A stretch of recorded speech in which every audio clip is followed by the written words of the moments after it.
કેમ છો મિત્રો? હર હર મહાદેવ.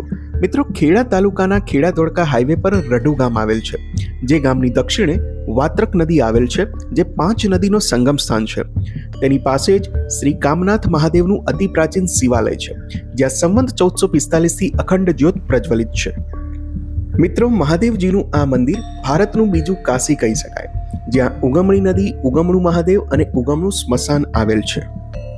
મિત્રો, આ મંદિરની જ્યોત રઢુના પટેલ જેસંગભાઈ હીરાભાઈ લાવેલ હતા. તેઓને એવો નિયમ હતો કે મહાદેવજીના દર્શન કર્યા સિવાય ચા કે અન્ય કોઈ વસ્તુ લેવી નહીં. આ પ્રમાણે નિત્યક્રમ ચાલતો. તે સમયે રઢુ ગામમાં કોઈ શિવાલય ન હતું, જેથી તેઓ વાત્રક નદી ઓળંગી સામે કિનારે પુનાજ ગામે મહાદેવના મંદિરે દર્શન કરવા નિત્ય જતા હતા. ભાગ્યવશ વાત્રક નદીમાં ભયંકર પૂર આવ્યું, જેથી તેઓ દર્શન કરવા જઈ શક્યા નહીં અને નદીમાં પાણીનું પૂર 8 દિવસ સુધી રહ્યું.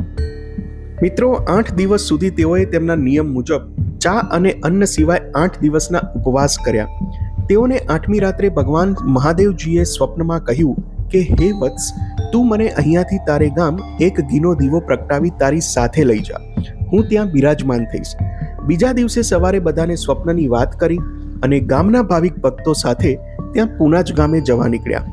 ત્યાંથી દાદાનો ઘીનો દીવો પ્રગટાવીને તે દીવો વરસાદ અને પવનની અંદર પણ દાદાની દયાથી અહીં રઢુ ગામ લાવવામાં આવ્યો અને નાની દેરી બનાવી તેની સ્થાપના સંવંત 1445માં કરી અને એ દિવસ હતો શ્રાવણવદ બારસ. મિત્રો, જ્યોતને અખંડ રાખવા ઘીની જરૂર પડે. આ હેતુથી ગામમાં જે ઘરે ગાય કે ભેંસનું વિયાણ થાય તેવા વલોણાનું શુદ્ધ ઘી દાદાની જ્યોતમાં આપવું.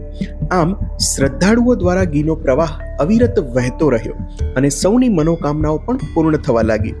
ત્યારથી દાદાની ઘીની બાધા માનવામાં આવે છે અને સૌ ભક્તોનું ઈચ્છિત કામ પૂર્ણ થાય છે. મિત્રો, નિત્ય અહીં મંદિરના દીવામાં 10 થી 12 કિલો ઘીનો વપરાશ થાય છે અને જોત જોતામાં અહીં ઘીના ભંડાર પણ ભરાવા માંડ્યા. અહીં આજ દિન સુધી ક્યારેય વેચાતું ઘી લાવવું પડ્યું નથી અને હાલ મંદિરમાં 1300 કરતાં પણ વધારે ઘીની ગોળીઓ છે અને ટોટલ 4 ભંડાર છે, જે માટીની બનેલ ગોળીઓ છે. આ ઘી ગોળીઓમાં ખુલ્લું ભરવામાં આવે છે, છતાં પણ આ ઘીમાં કીડી મકોડા કે અન્ય જીવજંતુ પણ પડતા નથી અને ઘીમાં ક્યારેય દુર્ગંધ મારતી નથી, તેમજ ઘી બગડતું નથી.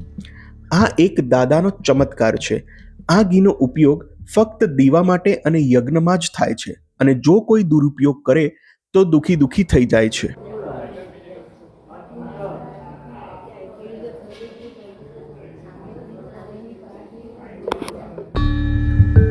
મિત્રો, અહીં સંવંત 2056 થી શ્રાવણ માસમાં આખો મહિનો હોમાત્મક યજ્ઞ કરવામાં આવે છે, જે સવારે 6 થી સાંજ સુધી સતત ચાલે છે. જે દિવસે દાદાની જ્યોત લાવવામાં આવી હતી તે દિવસ શ્રાવણવદ બારસનો હતો, માટે તે દિવસે રઢુ ગામમાં મોટો લોક મેળો ભરાય છે અને દાદાની નગર યાત્રા વાજતે ગાજતે ગામમાં ભજન મંડળીઓની સાથે નીકળે છે. તેમજ આ દિવસે દાદાની ઘરે ઘરે ઉજાણી કરવામાં આવે છે.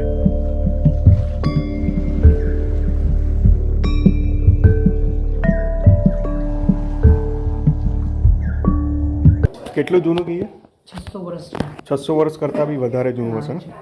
તો બી બગડતું નથી એવું? અહીંયાના કીડી મકોડા. અચ્છા. ઘીમાં કોઈ ગંદકી નહીં થશે. તો આજુબાજુમાં જોવા નહીં મળતા કીડી મકોડા તો? ભંડારો વધતો જ જાય છે. હા, વધતો જ જાય. તો પછી 2 હતા, પછી 3 કર્યા. બરાબર. આ ઘી ભંડાર એકમાં છીએ આપણે. ભંડાર ઘી બી ઘી આવે ને, એ બધા આ રીતના ભંડારામાં જમા કરે છે. બરાબર. જે ઘી દાનમાં આવતું હોય બધું એ જમા કરે. અને અહીંયા જે પેલો હવન કુંડ છે એમાં યુઝ થાય છે ને ઘી? દીવામાં યુઝ થાય ને હવનમાં યુઝ થાય. દીવામાં અને હવનમાં. બરાબર. ખાવા પીવામાં નથી વાપરતા. હા, બરાબર. ખાવા પીવામાં નહીં વાપરવાનું, આપણે શિવજીના કામ માટે જ. દીવામાં વપરાય છે ડેલી, ધૂપ દીપ અને હવનમાં. બરાબર. કે પ્રસાદમાં બી નહીં વાપરતા. બરાબર. જે બી આ બધું સ્ટોર કરતા જ જાય. હા. સરસ કહેવાય, પણ બગડતું નહીં એટલે સચ છે આ જગ્યા.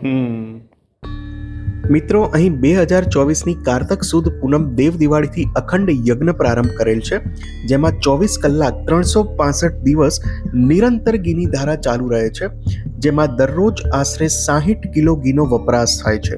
દાદાના દર્શન કરવા સૌરાષ્ટ્ર, વડોદરા, મુંબઈ, અમદાવાદ, મહારાષ્ટ્ર, મધ્યપ્રદેશ, રાજસ્થાન અને પરદેશથી પણ ભક્તો આવે છે, જેથી તેઓને ભોજન માટે એક અલગ વ્યવસ્થા પણ અહીંયા કરવામાં આવી છે, એક અલગ ભોજનાલય ચાલે છે. મિત્રો, રડુ ગામમાં સ્વાતંત્ર્ય સેનાની મૂક સેવક પરમ પૂજ્ય શ્રી રવિશંકર મહારાજનો જન્મ થયો હોવાથી તેમના નામથી શ્રી રવિશંકર મહારાજ અન્ન ક્ષેત્ર નિઃશુલ્કપણે શરૂ કરેલ છે. આ તમામ પ્રવૃત્તિઓ શ્રદ્ધાળુ ભક્તોના સાથ, સહકાર અને મદદથી કરવામાં આવે છે. આ બાબતમાં કોઈ પણ પ્રકારે દાન ફાળો કે ફંડ ઉઘરાવવા કોઈને મોકલવામાં આવતા નથી. અહીં દરેક પ્રકારના ધાર્મિક વિધિ વિધાન, નવગ્રહ પૂજા અને યજ્ઞ પણ કરવામાં આવે રોજ છે. ભક્તો માટે આપવામાં આવે છે. દરરોજ આપવામાં આવે છે. હું અહીં 10 થી બપોરે 4 વાગ્યા સુધી. બરાબર, 10 થી 4 વાગ્યા સુધી ચાલુ જ હોય છે પ્રસાદ, એમ? એટલે હું તો બેઠો જ હોય. સરસ. કોઈ આપણે જમવાનું બનાવેલું હોય હા, હા, ઘરે હા. નહીં, હા, હા. કોઈ યાત્રી આયા હોય ને કોઈને બી પ્રસાદ માટે, હા, કોઈને બી ભૂખ મળે. લાગી હોય તો આપણે ભોજન પીરસી શકીએ છીએ. આપણને બરાબર, અમી મળે એમ. અમી આ મળે, પ્રસાદ અમી મળે. છે, એનો હમ. બગાડ થાય નહીં. બરાબર, બરાબર. એટલે હું તો 2 વાગ્યાનો ટાઈમ છે પણ 4 વાગ્યા સુધી બગાડ ના થાય એટલે આવ્યું હોય તો જમીન જાય. જમીન જાય. બરાબર, ઓકે. તો મિત્રો, આ વિડીયોમાં આટલું જ. મળીશું એક નવા વિડીયો સાથે. વિડીયો ગમ્યો હોય તો વિડીયોને લાઈક અને શેર કરવાનું ભૂલતા નહીં. અને જો તમે અમારી ચેનલ પર નવા હો તો આવા જ અમારા આવનારા વિડીયોની અપડેટ માટે ચેનલને સબસ્ક્રાઇબ પણ કરી લેજો. Har Har Mahadev. Enjoy the song. Thanks for watching. त्रिशूल उठकर करे रक्षा, हर हर महादेव की शक्ति. शंभो भैरव महादेवा, भोलेनाथ संकट हरे.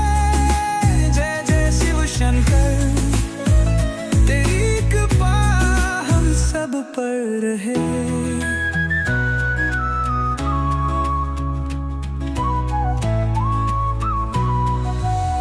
बैठ कैलाश पर नंदी के सल, जपते सभी ओम नमः शिवाय.